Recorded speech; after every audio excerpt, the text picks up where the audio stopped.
Yusuf here from JohnTheHutDweller. I just wanted to clear some things up with Ethiopia. I'll give you a little history lesson here.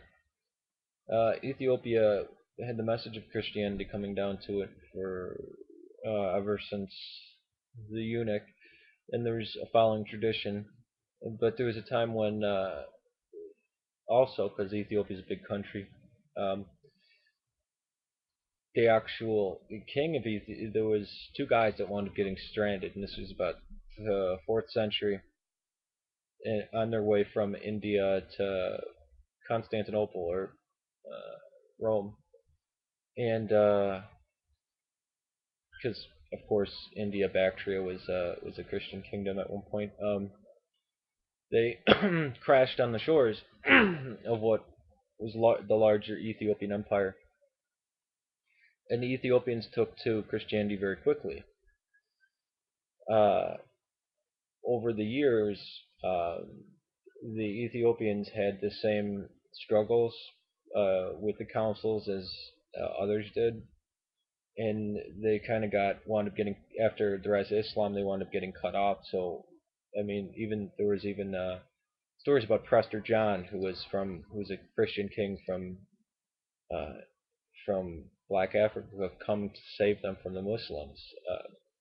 So there was always something in the mind of the Roman Church. There's a people beyond there that are actually Christian. Well, so you had these Jewish roots that were already in Ethiopia. You had Christianity, which was, well, the only form of Christianity that existed, uh, Orthodoxy, and they had the same arguments. The argument, they still had contact with Constantinople and Antioch and Alexandria. Actually, Alexandria kept contact with them, but it was kind of scattered during the years. So they knew about the Council of Chalcedon, and that was being argued over. And when this is after the rise of Islam, a group came up in the 13th century, the 1200s, and they were known as the Solomonids, and they were based basically as an Aksumite kingdom. And this is where it gets strange. You see, those who uh, accepted Chalcedonian Christianity were called Nubians, distinguished from the Cushites. Yeah, I know this is the same word.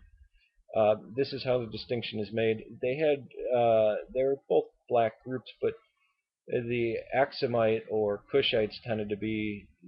I mean, these are name differentiations. I'm not.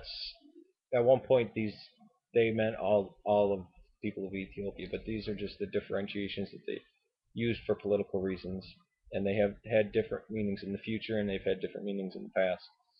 Um, the, the Cushites tended to be uh, more Sabaean, more thinner noses, like the typical. If you look at an Ethiopian, what they look like, how they look different from all other Africa, and the Nubian people tended to be uh, like the Bantu people, like what you would see, what you would think as West African. But these are real shaky terms because it had to do with belief. I mean, there were some people who were Cushites who were sectioned off as Chalcedonians. They got the title Nubian.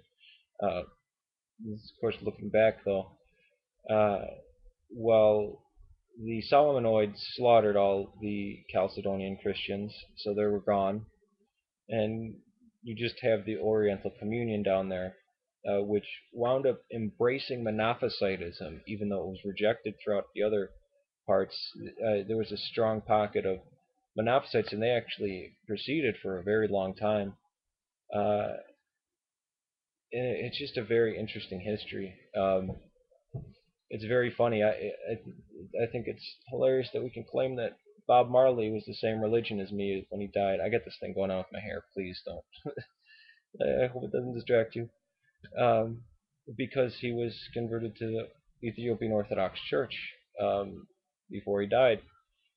People forget that Haile Selassie, or Tafari, which is his name, and Ras, which is King Ras Tafari, Rastafari, he was an Orthodox Christian, and he was a Christian king, and he could trace his roots back to Constantinople. Uh, Even though Constantinople didn't conquer them, it was bringing the Enlightenment. So we see an indigenous form of Black African Christianity, which was not there by conquering people. Actually, it was two merchants that got washed up on the shore, and they started talking to the people.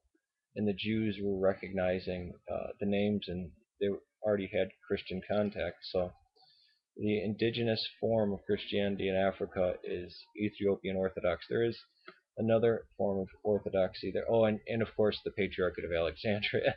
I'm considering Black Africa when I'm talking about that. But peace to you.